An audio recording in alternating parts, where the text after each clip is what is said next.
Thanks a lot. Sorry అండి కొంచెం delay అయిన దీనికి. సినిమా చూసుకుని అన్వైండ్ అవుతున్నాను. అయితే చాలా ఎమోషనల్ టైం నాది యాక్చువల్లీ ఇది.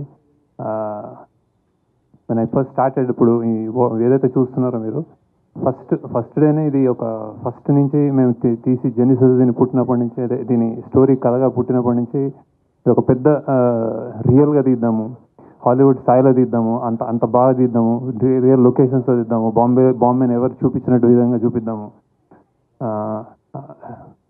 అని అని ఆశ.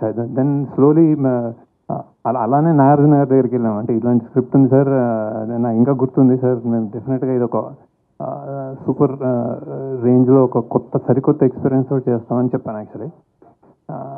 ఈ said do it. And every time I feel ఎప్పుడైనా మేము తప్పడడుగులు వేస్తున్నప్పుడైనా ఆయన ఆయన ఆయన ధైర్యం ఇచ్చి చేయండి అన్నట్టు. అది same thing with Dhanush also.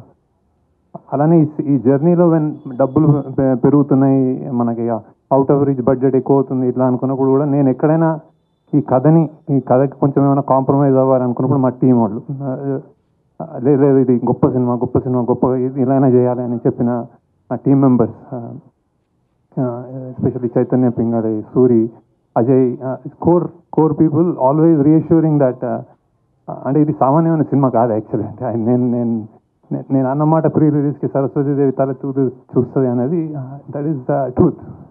ఎందుకంటే నేను చేసిన సినిమాలో I think this is the one of the finest and honest and true film.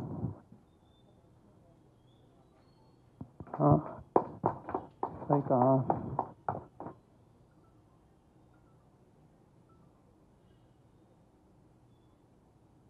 నేను చెప్పాను కూడా, అంటే నేను చెప్పిన first shot Dhanush best shot అన్నాను.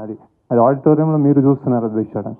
కొంతమందికి అంటే కొన్ని విషయాల్లోకి ఇట్లాంటి సినిమాలు చేసినప్పుడు ఇంత అంటే ఇంత కొత్తదనము ఇంత జెన్యున్గా తీసినప్పుడు ఏమవుతుందంటే లెంత్ ఏదో అంటున్నారు. అంటే నేను ఇందులో లేయర్స్ చెప్పడానికే చాలా లేయర్స్, ఇంకా మీకు తెలియని లేయర్స్ మీరు మళ్ళీ ఇంకోసారి చూస్తే తెలుస్తుందేమో బేసిక్గా.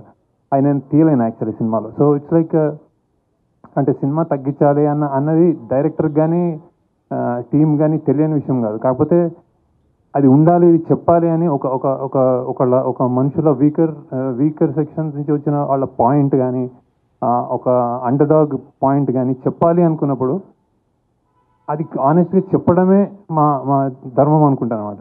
ఇది ఇప్పటిదాకా మీరు ఇచ్చిన స్థాయి, నాకు ఇప్పుడు వచ్చిన యునానిమస్ రిపోర్ట్ కానీ, అంటే నేను అందరూ ఇచ్చేసారని నేను ప్రెస్లో ఏం చెప్పట్లేదు, కానీ బేసిక్గా నచ్చిన విధానం కానీ నాకు చాలా ప్రౌడ్గా ఉంది. అంటే ఈ స్థాయి మీరు ఇచ్చారనుకుంటున్నాను యాక్చువల్. లేకపోతే దీన్ని ఏదైనా తక్కువైనా కానీ మేము చాలా ప్రాబ్లంలో పడేవాళ్ళం. సో బేసిక్గా బట్ ఇంతగా మీరు ఇస్తే ఈ సినిమాకి స్థాయి అనేది thank you, I really thank you. And then that I think the film deserves it. ఎన్నెన్నో లేయర్స్ నేను చూస్తున్నాను రెండు మూడు రోజుల నుంచి. ఎస్పెషల్లీ నాగార్జున గారి యాక్టింగ్ కానీ, ఆయన చనిపోయినప్పుడు జనాలు ఆడిటోరియంలో ఫీల్ అయ్యే విధానం కానీ, ధనుష్ యాక్టింగ్ కానీ, రష్మిక కానీ, జిమ్ సర్ఫ్ కానీ, true acting, true high production values and చాలా మంచి టేకింగ్, డైరెక్షన్, ఇవన్నీ వస్తున్నాయి. బేసిక్గా ఐఎమ్ రియలీ ఇప్పుడే సింక్ అవుతుంది నాకేం. అంటే బాక్స్ ఆఫీస్ వాట్స్ హ్యాపెనింగ్ అనేది సునీల్ గారు అండ్ రామ్మోహన్ రావు మాట్లాడతారు. But I'm very proud of the film and I'm very happy about the film. So thank you for all the support and reviews మీకు నచ్చినందుకు. నాకు తెలిసి ఈ సినిమా ఒక complete film. So it's like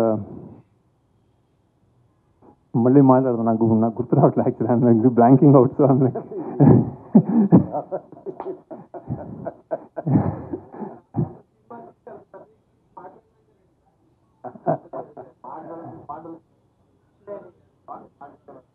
so many thoughts going around. So and ఒక 150-200 రూపాయలు ఇచ్చేవాడు కానీ 150 ఇచ్చేవాడు కానీ నాకు రేటు కూడా తెలియదు సరిగ్గా. ఈ సినిమా చూస్తున్నప్పుడు నేను ఇక్కడ నాకు లాగ్ ఉంది, ఈ సినిమా ఇక్కడ నాకు బోర్ కొట్టింది అని ఆలోచించడం నేను అనుకుంటున్నాను. టెక్నికల్ అంటే బేసిక్గా నేను అది నేను తీసుకెళ్ళానని నమ్ముతున్నాను బేసిక్గా. సో ఆ ల్యాగ్ కూడా వదిలేస్తే ఇది ఒక చాలా ఆనెస్ట్ అండ్ గొప్ప ప్రయత్నం అని నేను అనుకుంటున్నాను బేసిక్గా. So and I'm really happy. అంటే నేను ఇప్పుడు సక్సెస్ మీట్లో నేను ఎందుకు అంటే నేను ఓకే చలో you continue and I will talk to you later.